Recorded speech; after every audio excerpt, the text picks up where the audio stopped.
আজ থেকে সারা দেশে বাড়বে বৃষ্টি। আগামী 7 দিন রাজধানী সহ সারা দেশে বৃষ্টি ও কালবৈশাখীর পূর্বাভাস দিয়েছে আবহাওয়া অধিদপ্তর। আবহাওয়া অধিদপ্তর জানিয়েছে, ঢাকা, সিলেট, ময়মনসিংহ, খুলনা, বরিশাল ও চট্টগ্রাম বিভাগে বজ্রসহ বৃষ্টি হবে বেশি। এলো Beximco bond, Beximco first unsecured zero coupon bond. আর রংপুর ও রাজশাহী বিভাগে বৃষ্টি হলেও পরিমাণ কিছুটা কম থাকবে। আগামী এক সপ্তাহ তাপপ্রবাহের আশঙ্কা নেই। বৃষ্টি না হলে দিনের তাপমাত্রা কিছুটা বেশি হলেও তা সহনীয় থাকবে। চলতি মাসের 15 তারিখের পর বঙ্গোপসাগরে লঘুচাপ সৃষ্টির আশঙ্কা আছে। এটি ঘনীভূত হয়ে ঘূর্ণিঝড়ে রূপ নেবে কি না তা নির্ভর করবে লঘুচাপটি তৈরি হওয়ার পর।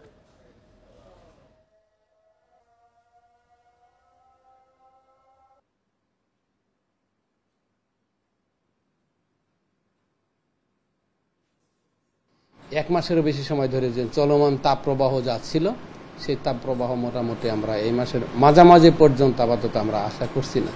পশ্চিমাঞ্চল যেগুলো আছে, বিশেষ করে খুলনা বিভাগ, বরিশাল বিভাগের কিছু অংশ, রাজশাহী বিভাগে, এইসব অঞ্চলে আমরা আশা করছি আগামী 24 ঘন্টার মধ্যে এইসব অঞ্চলে বৃষ্টিপাতের সম্ভাবনা আছে। তবে এটাই হলো, বৃষ্টিপাতের সাথে কালবৈশাখী ঝড় হবে এবং সেই সাথে বজ্রপাত এবং শিলাবৃষ্টিরও সম্ভাবনা আছে।